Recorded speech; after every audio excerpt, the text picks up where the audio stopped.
Les petits détails des plus grands films, bienvenue dans Aviez-vous remarqué?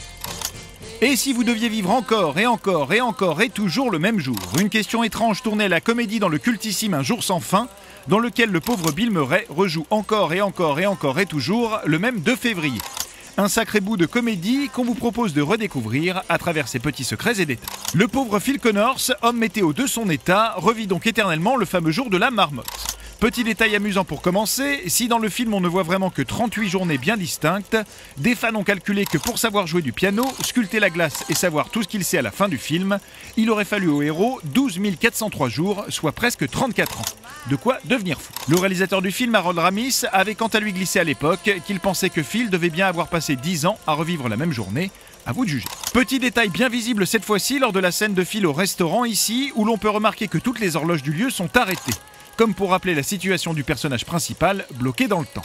Autre détail pour les observateurs, avec le fameux radio-réveil affichant inexorablement 6 h du matin. Horaire où l'on peut déjà voir dans le film le soleil bien haut dans le ciel, ce qui est impossible puisque le 2 février dans la ville de Punxsutawney où est censé se dérouler le film, le soleil se lève à 7 h 25 du matin.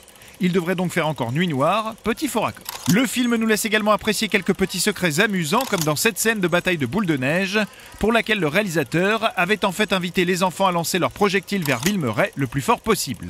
Une déclaration de guerre à laquelle l'acteur étonné répond d'ailleurs tout aussi fortement. Autre petite anecdote lors de la scène finale dans laquelle Phil aide Rita à passer au-dessus du portail.